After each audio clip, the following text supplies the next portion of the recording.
Jemaat yang dikasihi Tuhan, kita bersyukur untuk hari ini kita boleh sama-sama beribadah kembali di tempat ini. Ya, tidak terasa kita sudah memasuki minggu-minggu terakhir di tahun 2024, semua karena kasih setia Tuhan. Saudara, hari ini saya beri judul firman Tuhan, The Imperfect Salvation. Keselamatan yang tidak sempurna. Ya. Ada yang menanyakan kepada saya, ini maksudnya gimana? Ya udah dengerin aja firman Tuhannya, gitu ya. Keselamatan yang nggak sempurna. Saudara, jika kita renungkan, sudah banyak bulan Desember yang kita lewati dalam hidup kita. Sudah banyak hari Natal yang sudah kita lewati di dalam kehidupan kita. Namun yang menjadi perenungannya, apakah kita benar-benar bersyukur? Apakah kita benar-benar bersukacita untuk kehadiran Juru Selamat yang kita rayakan setiap bulan Desember? Saudara, banyak orang hari-hari ini dia merasa bahwa dirinya tidak perlu diselamatkan. Dia merasa bahwa kehadiran Yesus itu, kehadiran Juru Selamat itu nggak terlalu penting buat kehidupannya. Kenapa? Karena orang-orang yang berpikir demikian, dia merasa bisa menyelamatkan dirinya sendiri. Saudara, ini satu hal yang sangat berbahaya.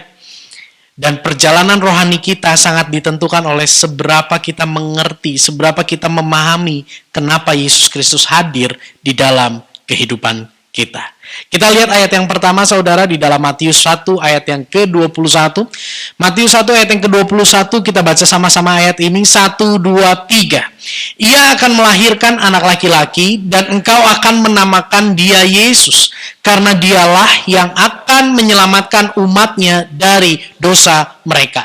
Saudara, ini ayat yang gak asing buat kita, bahwa Yesus Kristus hadir untuk menyelamatkan umatnya dari dosa mereka.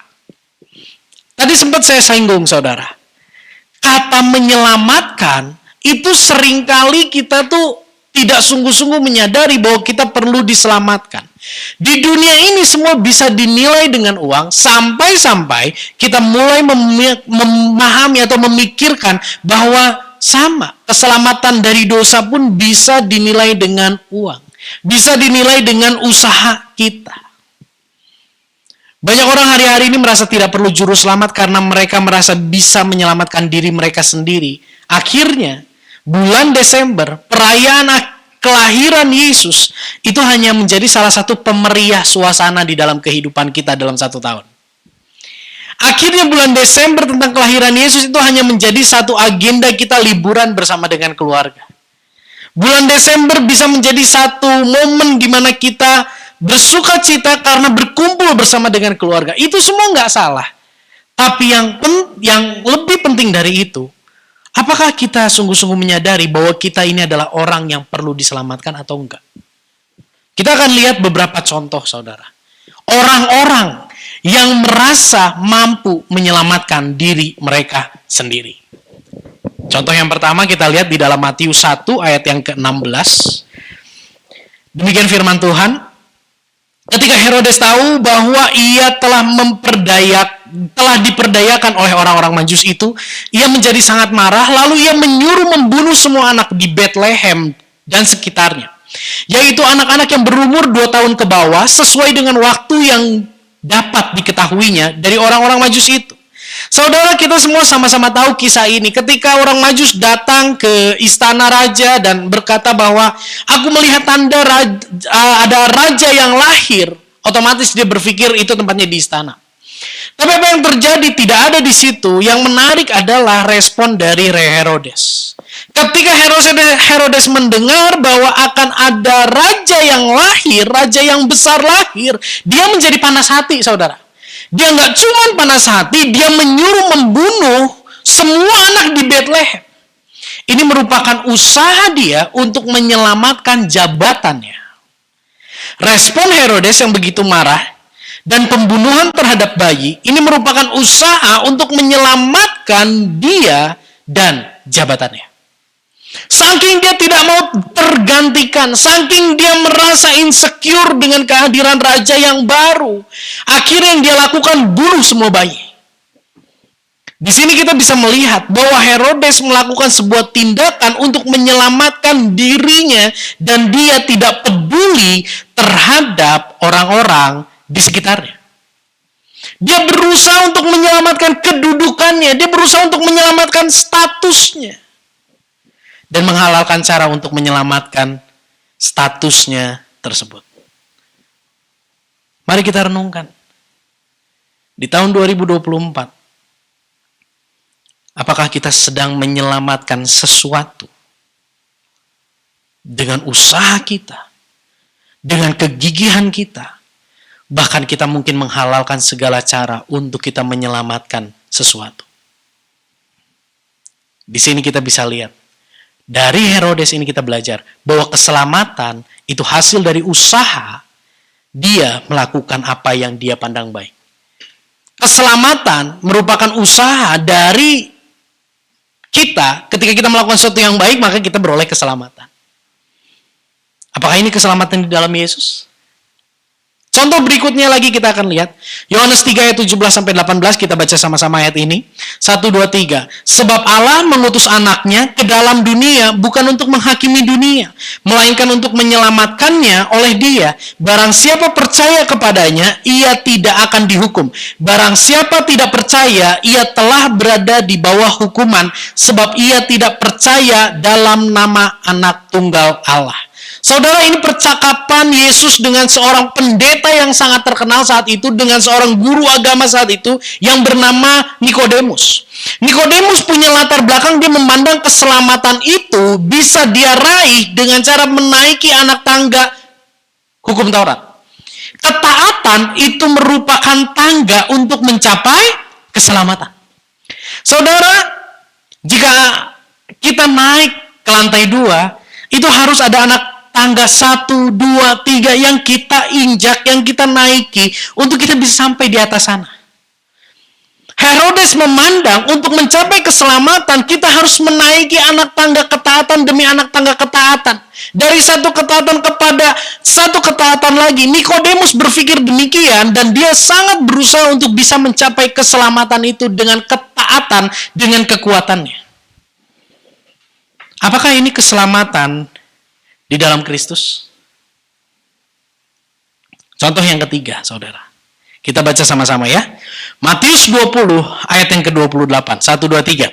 Sama seperti anak manusia, datang bukan untuk dilayani, melainkan untuk melayani, dan untuk memberikan nyawanya menjadi tebusan bagi banyak orang. Saudara, ini percakapan Yesus dengan ke-12 murid. Suatu kali Yesus bercakap-cakap dengan 12 murid, mereka lagi ngobrol, tiba-tiba datang orang tua dari Yakobus dan Yohanes. Orang tua dari Yakobus dan Yohanes ini datang dan bilang gini sama Yesus, Yesus, kalau engkau nanti memerintah jadi raja, tolong ya tempatkan Yohanes dan Yakobus, kedua anakku itu, di samping kiri dan kananmu. Tolong kasih tempat yang spesial buat mereka.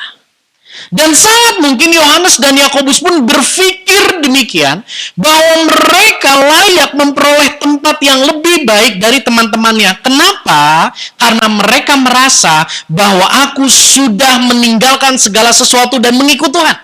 Aku sudah melayani Tuhan dengan begitu rupa sehingga aku layak memperoleh yang istimewa dari Tuhan. Sehingga aku layak memperoleh keselamatan yang dari Tuhan. Hari ini apakah kita berpikir bahwa keselamatan kita di dalam Kristus adalah keselamatan yang merupakan hasil dari kita melayani Dia dengan setia? Saudara, jika kita berpikir bahwa keselamatan merupakan hasil dari pelayanan kita, maka gereja adalah tempat kumpulan orang-orang yang sombong. Gereja jadi satu tempat momen di mana orang-orang bisa berebut melayani karena mereka memahami bahwa dengan setia melayani aku bisa masuk surga, aku layak masuk surga. Apakah itu keselamatan di dalam Kristus? Contoh yang terakhir. Kita lihat ayat ini. Lukas 18 ayat 22-24 demikian firman Tuhan. Mendengar itu, Yesus berkata kepadanya, kepada orang kaya yang muda, masih tinggal satu hal lagi yang harus kau lakukan. Jualah segala milikmu dan bagi-bagikanlah itu kepada orang-orang miskin. Maka engkau akan beroleh harta di sorga. Kemudian datanglah kemari dan ikutlah aku. Ketika orang itu mendengar perkataan itu, ia menjadi amat sedih sebab ia sangat kaya. Lalu Yesus memandang dia dan berkata, alangkah sukarnya orang yang beruang masuk ke dalam kerajaan Allah. Kita tahu kisah ini. Ada seorang muda yang sangat kaya datang sama Yesus. Apa sih yang dia tanya? Guru, gimana caranya memperoleh keselamatan? Setelah pembicaraan dia dengan Yesus, satu lagi Yesus katakan di bagian akhir pembicaraan mereka. Pulang, jual hartamu, bagikan ke orang miskin, ikutlah aku. Tapi orang muda itu menjadi sangat sedih. Dia pulang sedih dan tidak kembali kepada Yesus. Artinya apa? Anak muda yang kaya ini merasa, nggak penting keselamatan. Yang penting aku punya harta. Yang penting aku punya kekayaan. Bahkan sangat mungkin anak muda yang kaya ini memandang bahwa kekayaannya dapat mendatangkan keselamatan pada dirinya. Apakah hari ini kita memandang kekayaan itu lebih penting dari keselamatan? Apakah kita hari ini memandang bahwa yang penting aku kaya karena dengan kekayaanku aku bisa memperoleh keselamatan? Saudara, saya rangkum ya. Ayat-ayat yang banyak tadi saya rangkum di sini. Dari Herodes kita belajar. Dia memiliki hati. Aku bisa mencapai keselamatan kalau aku melakukan sesuatu untuk menjaga apa yang ada padaku supaya tidak hilang. Dari Nikodemus kita belajar. Aku bisa memperoleh keselamatan kalau aku taat. Aku taat dulu, baru aku memperoleh keselamatan. Keselamatan sebagai hadiah dari ketaatan. Yohanes dan Yakobus kita bisa belajar bahwa dengan setia melayani Tuhan, dengan setia mengiring Tuhan, maka aku akan beroleh keselamatan. Orang muda yang kaya mengajarkan kita, memperlihatkan sebuah kisah kepada kita bahwa ada loh orang-orang yang memandang bisa memperoleh keselamatan dengan kekayaan mereka. Gak heran ada orang bilang gini, gak usah ke gereja-gereja, yang penting perpuluhannya masuk ke Bapak Gembala. Artinya, orang itu menggunakan kekayaannya untuk memperoleh apa yang dia inginkan. Dia nggak mau ditegur, dia nggak mau dikoreksi. Yang penting, uang masuk. Dia kira kekayaannya bisa membawa dia kepada keselamatan. Saudara, saya mau katakan, mungkin dengan kekuatan kita bisa lakukan 4 hal ini. Dengan kekayaan kita mungkin bisa terlihat baik. Kita bisa terlihat dermawan. Dengan ketaatan kita mungkin bisa terlihat orang yang waduh mati, tinggal tunggu mati terus masuk surga. Karena orang melihat kita begitu taat. Dengan kesetiaan kita melayani, orang bisa bilang ini, wah ya, ini saya dulu. Jemput nenek-nenek jam 6 pagi, saudara. Jam 6 pagi, jam setengah 6 itu saya udah nunggu di depan gang. Beberapa orang katakan di mobil, aduh Yusak, andai Oma punya cucu kayak Yusak, begitu setia melayani Tuhan, ini mah Yusak mah tinggal tunggu mati, waktunya dipanggil Tuhan pulang, masuk sorga. Aduh puji Tuhan ya, aduh andai Oma punya cucu kayak Yusak. Saya tanya, cucu Oma kayak gimana? Aduh cucu saya mah susah disuruh ke gereja. Tahu Bapak Ibu dalam hati saya bilang apa? Anda tidak tahu ya, Anda dijemput oleh seorang yang baru setengah jam lalu sadar dari mabok. Saya belum masuk rumah, Oma. Saya tidur di parkiran mobil. Nggak dibukain sama orang tua. Tapi yang Oma ini lihat, Yusak begitu setia melayani Tuhan, mati masuk surga.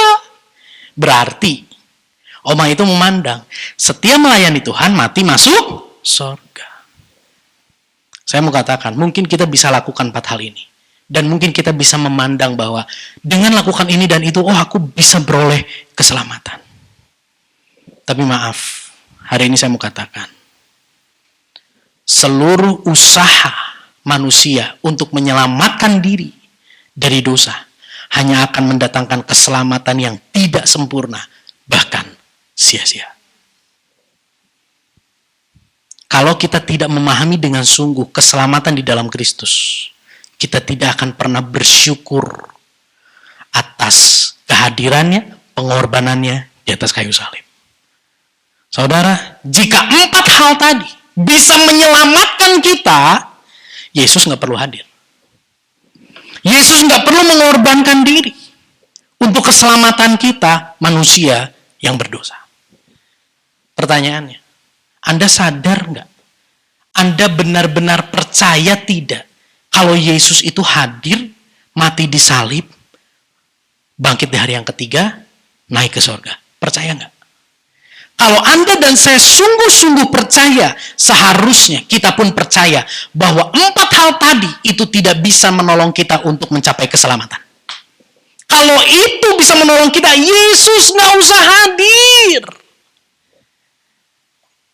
Kita datang ke sini, ruangan AC, enak, nyaman, disambut. Yesus datang ke dunia, itu penurunan standar hidupnya tuh jauh luar biasa. Dia tinggalkan kenyamanan sorga, dia tinggalkan damai sejahtera sorga, dia tinggalkan malaikat yang memuji dia tinggalkan tempat di mana dia diagungkan, dimuliakan, tidak disalah mengerti, tidak difitnah. Dia tinggalkan semua itu, dia turun ke dalam dunia. Kenapa? Karena 4 hal tadi itu nggak bisa menolong manusia masuk ke dalam keselamatan. Sadarilah hal ini. Tanpa kita menyadari hal ini, kelahiran Yesus jadi sesuatu yang biasa aja. Cek sahasih, kita tidak bisa. Kata siapa sih kita tidak bisa melakukan usaha untuk kita menyelamatkan diri kita sendiri dari permasalahan dosa. Kita lihat ayatnya. Baca sama-sama ya. 1, 2, 3. Kamu dahulu sudah mati karena pelanggaran-pelanggaran dan dosa-dosamu. Sebenarnya dahulu kami semua juga terhitung di antara mereka ketika kami hidup di dalam hawa nafsu daging dan menuruti kehendak daging dan pikiran kami yang jahat. Pada dasarnya kami adalah orang-orang yang harus dimurkai sama seperti mereka yang lain. Saudara, Paulus bilang gini, kamu dahulu sudah mati karena dosa dan pelanggaranmu. Katakan mati. Apa sih yang bisa dibuat oleh orang mati? Secara rohani, ketika kita hidup di dalam dosa, kita ini adalah orang-orang yang mati secara rohani. Gambarannya, orang yang mati secara rohani, dia hidup dalam hawa nafsu daging. Dia menuruti kehendak daging. Dia menuruti pikirannya yang jahat. Dan orang yang mati secara rohani, itu bukan seperti ayam yang mati yang tinggal dikubur, seperti anjing kesayangan yang mati, dinangisin, dikubur, dibungain, bukan seperti itu. Manusia rohani kita mati, konsekuensinya kita harus dimurkai. Siapa di sini yang percaya bahwa kasih Tuhan itu begitu sempurna? Puji Tuhan, kebaikan Tuhan itu begitu sempurna. Percaya ya? Saya mau bilang, di satu sisi, baiknya Tuhan sempurna. Di sisi lain, murkanya Tuhan juga sempurna. Kondisi kita mati secara rohani. Kembali saya tanya, apa yang bisa dibuat oleh orang mati? Contoh, ada seorang yang punya utang 2M. Punya hutang 2M. Orang ini meninggal. Lalu yang memberi pinjam, yang punya piutang, yang memberi pinjaman itu datang ke rumah duka. Aduh, maneh pae heula hutang can lunas, geus pae. Saya kasihan sama istri anak kamu. Udahlah. Sekarang gini. Hutangmu, kamu sudah meninggal, aku anggap lunas. Gimana tuh jenazah? 2M loh. Hah? Ujuk-ujuk hidup, wah viral atuh ya. Sieun eta mah. Ya, semoga nanti Cilena jangan melek ya, Cik. Sieun. Saya percaya orang itu akan diam aja jenazah itu. Terus si nu boga hutang ki, teu nuhun maneh. Kurang tarik meureun. Lunas di ceulina tah Bapak Ibu. Ceulinan tutupan kapas cabut heula, lunas pasang deui teu hudang keneh. Wah, ini bener-bener di jalma teh nya. Cik nginjem mik. Di bawah mik. Lunas. Mayatna teu hirup, keluargana ngomong, "Gelo sugan." Untuk ngomong lunas, untuk ngomong nuhun, bukan orang meninggal itu nggak tahu terima kasih, tapi memang orang meninggal itu nggak bisa apa-apa. Dia nggak bisa ngomong nuhun, satu kata nuhun pun tidak bisa keluar dari mulutnya. Contoh lain, seorang bapak bekerja mengumpulkan harta warisan untuk anaknya. Disimpanlah di sebuah brankas yang sangat besar. Dan bapak itu bilang, "Nak, ini warisan buat kamu. Tapi kunci brankas bapak sumputin ya. Nanti kalau bapak meninggal, ini buat kalian." Dah, meninggallah tuh si bapak. Lainnya poho, meninggallah itu si bapak. Hari pertama kedukaan, anak-anaknya nyambut tamu. Hari kedua, waktu mau dikubur, saudara. Waktu mau dikubur, si anak datang. "Pah, kan geus ngumpulkeun nya ti bareto. Cik kuncina di mana?" Kita bayangkan, kalau kita jadi papa yang meninggal, kita pengen gak anak kita tahu bahwa kunci itu ada di tempatnya? Pengen gak kita tahu? Pengen. Si anak yang udah dikasih tahu, pengen gak dia tahu? Pengen. Dua pihak pengen. Tapi yang satu pihak sudah meninggal. Si anak tanya, "Di mana?" Ku si bapak teh disimpan di handapeun keset rak sapatu. Ditanya berulang kali, bisa nggak bapak itu nunjukin kuncinya di mana? Nggak bisa, karena sudah mati. Dua contoh ini menggambarkan kondisi rohani kita. Bicara tentang kematian rohani, kita itu tidak berdaya untuk kita melakukan apapun yang menyenangkan hati Tuhan. Di dalam kematian rohani, kita tuh tidak bisa berkata tidak terhadap hawa nafsu daging pikiran yang jahat. Saudara, saya kasih gambar ini. Kalau saudara lihat di flyer yang dibagikan hari ini, di balik judul itu ada dua tangan yang saling berpegangan. Betul? Saudara, banyak orang yang memandang gini, oh, keselamatan di dalam Yesus itu kalau Yesus sudah ulurkan tangan, kita harus sambut. Waktu kita sambut, baru kita bisa beroleh keselamatan. Orang mati bisa nyambut apa? Orang mati tidak bisa mengulurkan tangan. Bahkan di dalam keberdosaan kita, saudara, kita nggak mau ulurin tangan. Mari kita lihat perjalanan hidup kita di masa lalu. Sebelum kita bertobat, adakah selera untuk kita datang sama Tuhan? Datang sama Tuhan ada maunya, supaya diberkati. Orang yang mati rohani bisa datang ke gereja, orang yang mati rohani bisa berdoa, orang yang mati rohani bisa baca firman Tuhan. Bisa. Tapi semua itu dia lakukan sebagai sogokan di hadapan Tuhan. Orang yang mati rohani gambarannya tidak memiliki kekuatan sama sekali untuk melakukan perintah Allah. Bahkan kita memberontak terhadap dia. Bahkan uluran tangan Tuhan itu dilihat sebagai sesuatu yang begitu menjijikan. Bahkan pengorbanan Yesus itu dipandang sesuatu yang begitu berlebihan. Ada seorang anak pendeta, kelakuannya kacau. Suatu kali dia pergi sama teman-temannya, dia kumpul sama teman-temannya. Teman-temannya bilang begini, "Kamu anak pendeta, Yesus sudah mati buat kamu, jangan ikut-ikutan kita." Anak pendeta itu bilang gini, "Dengar ya, Yesus mati itu bukan maunya saya. Jadi kalau Yesus mati di salib, itu salahnya siapa? Salahnya siapa? Salahnya Yesus.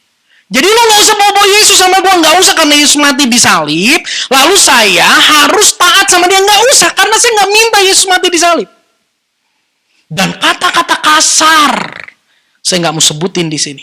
Kata-kata kasar keluar dari mulut anak itu dan mengatakan bahwa tindakan Yesus itu begitu menjijikan.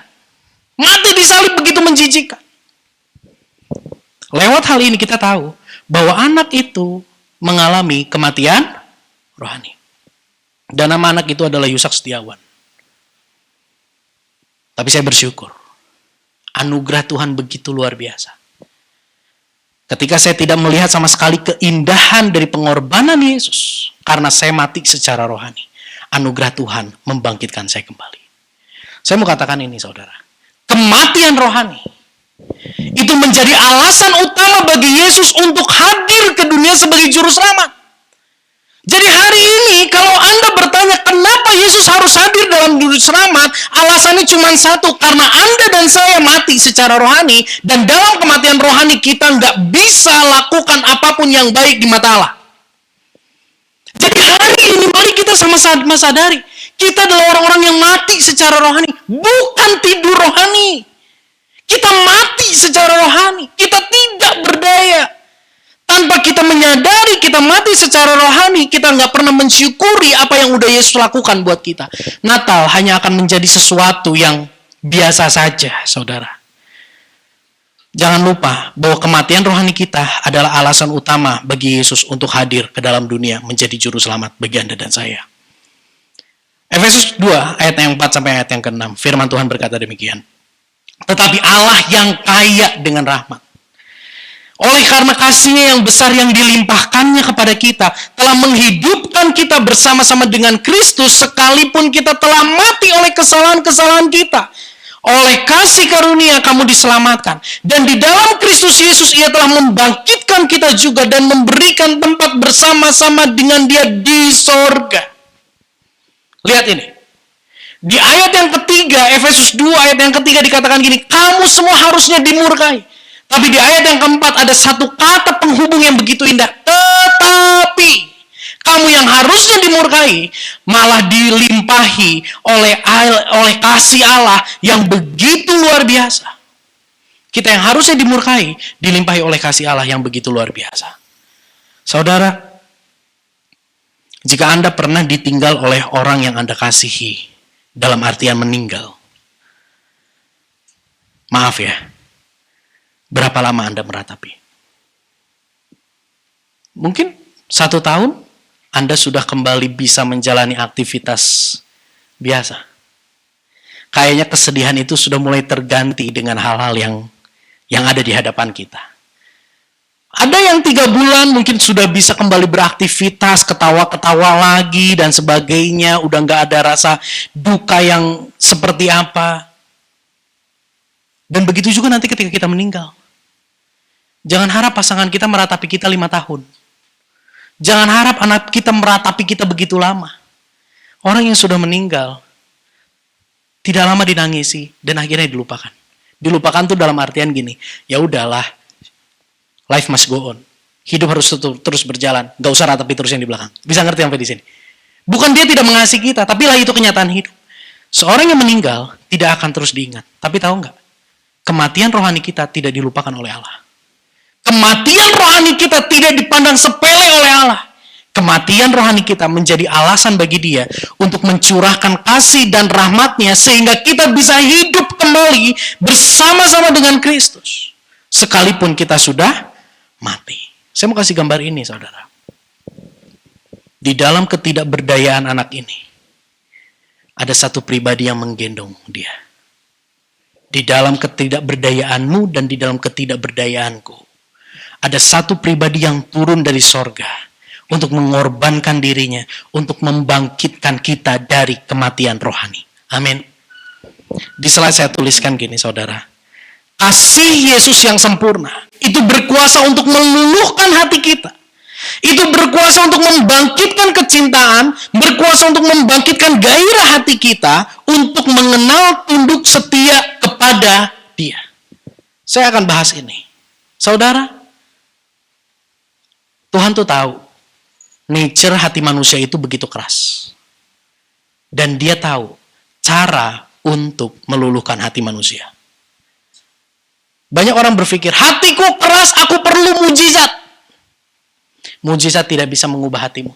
Lihat orang Israel, dia kurang mujizat apa? Orang Israel nggak kurang mujizat, tapi hatinya tetap keras. Apa yang dibutuhkan seseorang yang hatinya begitu keras? Kasih. Tahu? Kisah Romeo and Juliet? Saya telah laju sih. Tapi dengar-dengarlah. Ketulusan seorang pria yang mengasihi wanita yang membencinya. Terus akhirnya luluh. Setelah hatinya luluh, wanita itu yang benci jadi cinta. Setelah timbul cinta, timbullah gairah dalam diri wanita tersebut untuk memberi yang terbaik bagi sang pria yang dulu dibencinya. Apa yang membuat wanita itu luluh?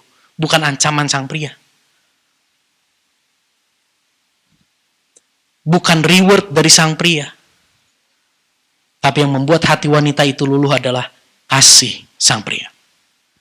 Saya mau katakan, kasih Yesus itu jauh lebih hebat dan jauh lebih sempurna dari semua kasih yang ada di dunia. Dan seharusnya Anda dan saya punya keluluhan hati ketika kita terus mengenal kasih-Nya. Anda hari ini sadar bahwa Anda adalah orang yang keras?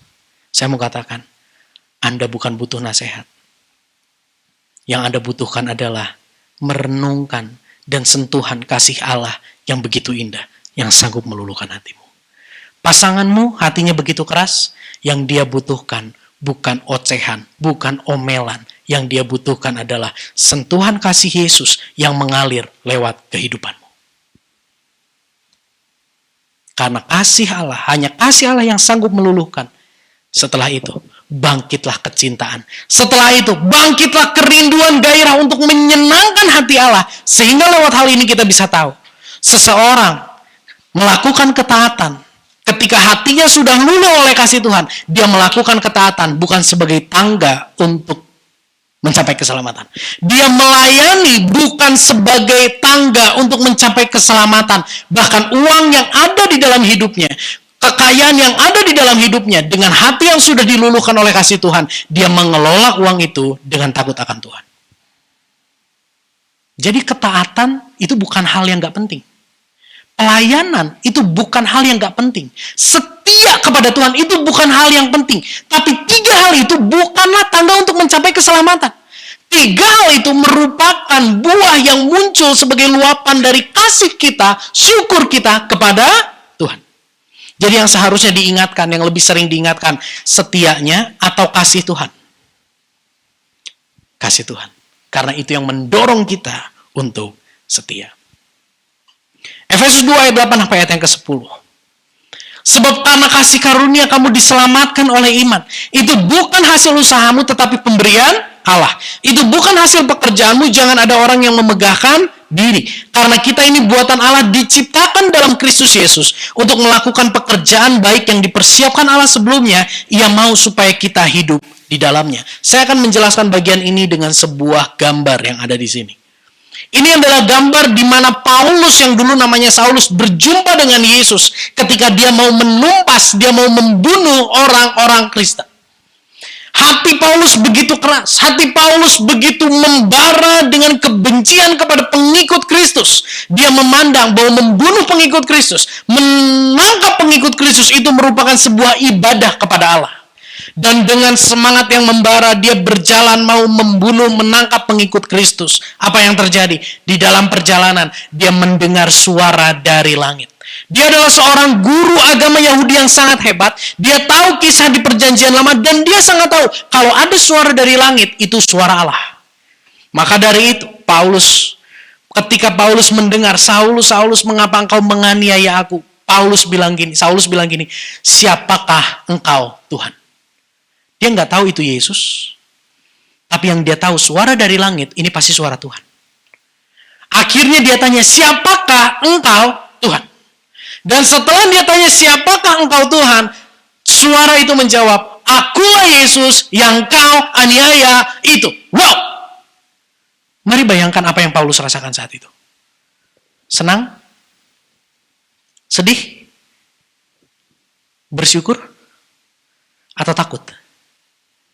Takut. Maaf ya, mampus gue. Mati gue. Bahkan dia yang punya surat kuasa menangkap orang Kristen. Bahkan dia yang punya pengikut prajurit yang mengawal dia. Mungkin dia pun tidak berani menoleh ke arah cahaya itu. Dia hanya berani tertunduk. Mati gue. Apa yang terjadi? Dia masuk ke sebuah rumah, dalam kebutaan dia masuk ke sebuah rumah. Hari pertama di rumah itu dia berpikir gini, besok gue mati nih. Hari kedua, besok gue mati nih. Hari ketiga, saudara, dia gak mati. Ada seorang murid Kristus yang bernama Ananias yang katakan bahwa Yesus mengasihimu dan engkau akan dipakai oleh Yesus untuk menjadi pemberita Injil. Bayangkan perasaan Paulus ketika mendengar itu. Dan Paulus disembuhkan. Dia merasa tidak layak, dia merasa begitu sukacita karena dia sadar aku seharusnya mati. Tapi Allah membalas kemarahanku, malah membalas kebencianku dengan kasih yang begitu sempurna. Dan aku diberikan kesempatan yang kedua. Akhirnya apa yang terjadi? Paulus menjadi seorang yang berbeda. Tadinya dia menangkap pengikut Kristus. Sekarang dia merawat pengikut Kristus. Bahkan membawa orang untuk menjadi pengikut Kristus. Tadinya dia menghalang-halangi orang untuk berjumpa dengan Yesus, dengan pengajaran Yesus. Menghalang-halangi orang untuk mendengar murid-murid Yesus bersaksi tentang Yesus. Tapi setelah kejadian ini, dia menjadi orang yang bersaksi tentang Kristus. Bisa lihat perubahan yang begitu drastis? Kapan dia berubah? Dia berubah dulu baru berjumpa Yesus, atau berjumpa Yesus dulu baru dia berubah? Berjumpa Yesus dulu baru dia berubah. Inilah pola keselamatan di dalam Kristus. Kita manusia berdosa, kita mati secara rohani. Seperti Paulus, kita berjumpa dengan kasih Allah. Kasih Allah yang begitu indah itu sanggup meluluh lantahkan, melembutkan, menghancurkan kekerasan hati kita. Dan di situ kita bisa berkata, ya, aku mau menerima Engkau sebagai Tuhan dan Juru Selamat. Dan setelah itu karena hati yang baru, karena kasih yang memenuhi hidup kita, seperti Paulus, kita punya kekuatan, kita punya gairah untuk melakukan firman Tuhan dan hidup dalam pertobatan. Jadi bisa dibayangkan? Jika manusia memandang keselamatan lewat 4 hal tadi yang di awal, apa yang akan terjadi? Capek, frustasi, putus asa, selalu merasa gagal karena melihat nggak taat lagi, salah lagi. Bahkan sangat mungkin orang itu menjadi ateis karena melihat Tuhan begitu jahat, menaruh standar yang begitu tinggi. Tuhan menaruh standar yang begitu tinggi, tapi dia rela menjadi begitu rendah untuk menyelamatkan manusia yang tidak mampu mencapai standar yang begitu tinggi. Hari ini kita belajar, jika ada hal lain yang bisa menyelamatkan kita, maka Yesus Kristus tidak perlu hadir. Tapi jika Yesus Kristus hadir, berarti kehadiran dan pengorbanannya adalah satu-satunya jalan untuk kita dapat beroleh keselamatan yang sempurna. Amin. Biarlah di momen Natal di tahun 2024 ini menjadi Natal yang berbeda bagi kita. Natal bukan bicara tentang hadiah. Natal bukan bicara tentang kumpul sama keluarga semata. Natal bukan berbicara tentang terobosan keuangan, terobosan pemulihan dalam keluarga dan sebagainya. Bukan bicara itu. Natal berbicara hal ini. Kehadiran Sang Juru Selamat. Bicara tentang betapa seriusnya masalah dosa. Betapa seriusnya kita tidak bisa keluar dari masalah dosa. Dan kehadiran Yesus itu juga bicara tentang betapa seriusnya Allah mengasihi kita, manusia yang berdosa. Mari kita bersyukur senantiasa, saudara. Terlebih di momen Natal ini. Bersyukurlah atas kehadiran Yesus. Karena lewat kehadiran kita mengerti betapa seriusnya permasalahan dosa yang kita hadapi. Tapi di sisi lain, betapa seriusnya Allah mengasihi kita, manusia yang berdosa. Apa artinya Natal tanpa Yesus? Mungkin ketika di momen Natal, Anda merasa kok anak gak mau kumpul, anak gak mau pergi bareng sama kita karena anak udah besar. Kita merasa pasangan kita kok tidak excited ya merayakan Natal. Ibu Gembala mungkin merasakan itu gitu ya. Ayo dekor pohon Natal, enggak, kamu aja gitu ya. Banyak hal yang bisa membuat hati kita menjadi tawar di momen Natal ini. Tapi hari ini kembali kita diingatkan. Jangan sampai ketidakidealan lingkungan dalam meresponi kita itu membuat kita tawar hati di momen Natal. Karena Natal berbicara tentang betapa seriusnya kita menghadapi masalah dosa dan betapa seriusnya Allah mengasihi kita. Kita tundukkan kepala, kita berdoa.